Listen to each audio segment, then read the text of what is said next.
some cutting edge art. He lives the story and got to know him. We become friends.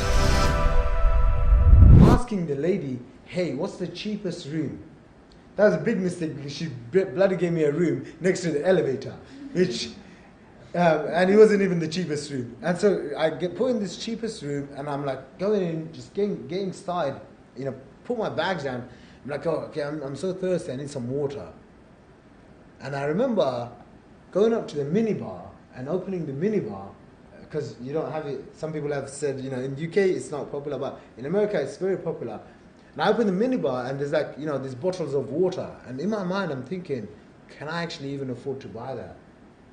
And I remember walking downstairs and thinking to myself, wow, like I just buy the water from a shop nearby because it might be cheaper. And I come downstairs and I'm like in this bar area and I'm sitting down because I saw two guys wearing the t-shirts of the event. So I'm like sitting down, I'm like, hi, can I sit next to you? I'm new, I'm from London, you know, XYZ.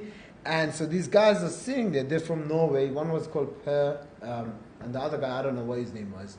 And these were like 50 to 60-year-old men, right? Like, they didn't look right. I mean, they had like yellow teeth, drinking beer, smoking a cigarette, and they were just like, ow. So I'm like sitting there thinking to myself, like, what the hell am I doing with these two guys, you know? And but I'm trying to like, you know, I was dressed in a suit and they were wearing the t-shirt, so they were like, basically they were positioned at a very high level in the company. Like they bought the $20,000 products. And I didn't. I only bought like the $2,000 product. So I kind of knew that they knew their stuff. And so after about 45 minutes, I'm like listening to the guy. He used to do construction work, and obviously I did some construction work as well. And I used to basically work for my father's company. That didn't work out too well. More about that in a bit. But what happened was these two guys, they're sitting there. So if you can imagine, 50-year-old men. One was like really overweight. One was like really tiny and tall. And I turned around and I'm like, hey guys, have you actually made money with this shit? Those were my exact words. You know, have you guys made money with this shit? And the guy turns around to me and he looks at me and he looks at his friend. And then looks at me and looks me up and down and he says, he leans forward and he says, I made 65 grand last month. And I was like,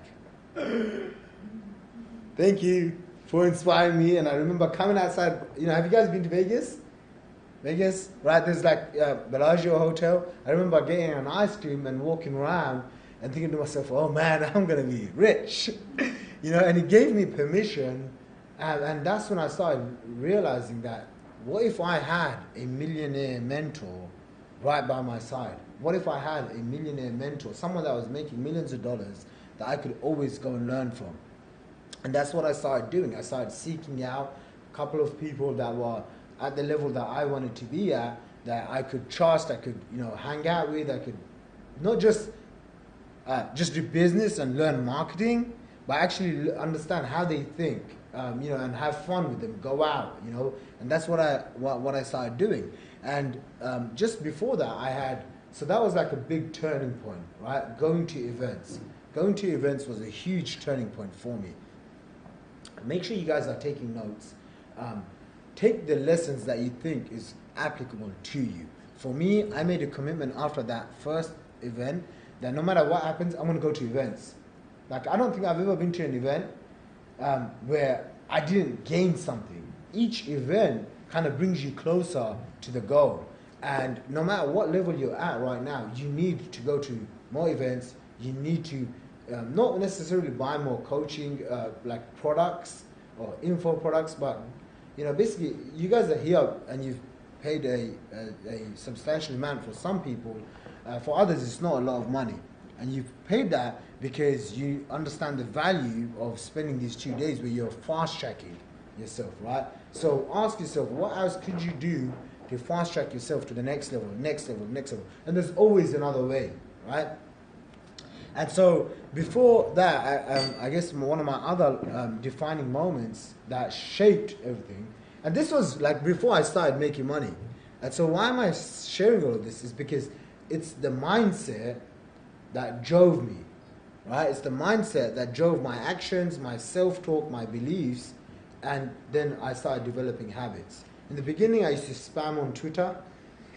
So it wasn't really good habits that I had. But see, what happened was, I had got into a construction job. The company was actually owned by my father and his friends.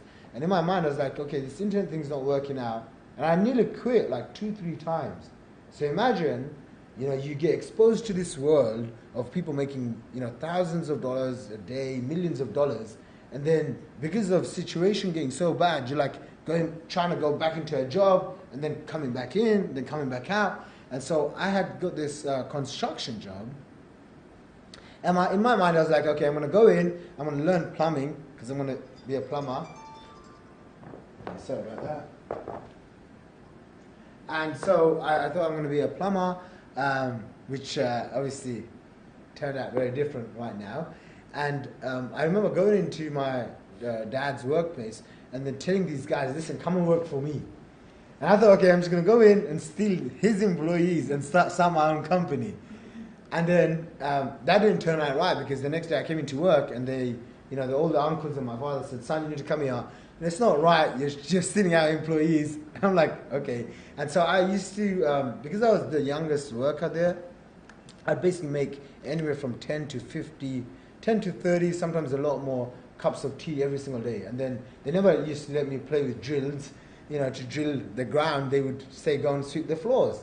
And I was probably around 20 years old at the time. So I used to sweep these floors, and they used to send me to the shop to buy cigarettes.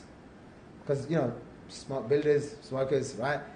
And I remember I would walk into a shop, and then I'd hope that they'd give me like £10, so that the change that comes from buying a cigarette box, they'd say, oh, son, you can keep the change. And so I used to make £35, which is like $55 a day. And then I used to hope that I would get some change, because that would be my bonus. And so one day I walk in, I'm like this, big kid that's like always just making loud noises and just distracting everyone. Kind of how like I am now. And so I walk in, and there's this guy, I used to call him Uncle, right? He's sitting there on these bags of cement. Cement? Is it called? Yeah, it's called cement, right? And he's sitting there and he's around maybe 40, 45 years old, same age as kind of my dad. I'm like sweeping the floor, and I see him, and he's like crying. He's like teary. And I'm like, this is a guy that I would kind of joke around with. He's like my dad's friend, which is, kind of how I tried to make my friends, because I didn't have any friends. All my dad's friends were my friends. But I see this guy crying, and I'm like going up to him, and I'm like, Uncle, what's going on? And he looks at me and he says, my wife called up the police, and it's this kind of messed up story, but I'm going to share it with you anyway. He says, my wife called up the police and told the police that I beat her up, and so I haven't seen my kid, and I was in the, what's it called, a prison cell, right? I was in the prison cell all night, and I'm like, so what's going on? And he's like, oh, she put a restraining order. And I'm like, so, like, what happened? Did you do something? And he's like, no, I didn't give her, she's like Asian woman. Sometimes it's kind of popular and common, these things happen. And he said, I didn't pay her family back home enough money, because I don't have enough money. And he starts crying, and in my mind, it's like, I can't remember, I don't think I got teary, but in my mind, I was like, I just made that decision that I don't care what happens, like, I'm not going to be poor. It sucks to be poor, and I'm going to be rich. Like, I don't care what happens, because I'm never going to be that guy. And so, like, because I had all these defining moments, and again, everyone has their own defining moments, that's why you're here, right? But you have to go in and tap into it and remember what it feels like to either stay in a place of stuckness or to move forward towards your goals. Because as humans, we're driven by two things, right? The attainment of pleasure, or to move away from pain.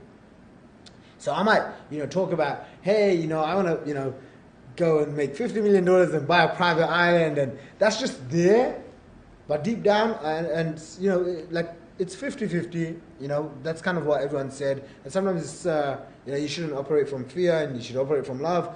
But, if it drives you, just get driven. That's how I look at it. So I actually am kind of driven by fear of loss, fear of moving away from that pain, because it's not that, oh yeah, I want to, you know, buy a private island, so, which by the way I do, and I will, God willing. It's not that I want to just buy an island. It's I don't ever want to be in a position where, you know, my dad has to work for the sake of making money, and I'm living in this council flat, and, you know, we have no money, and, you know, do you see? So I'm like, not just trying to go towards somewhere, but I'm also always trying to move away from this pain. Does that make sense? And so, after this whole kind of story.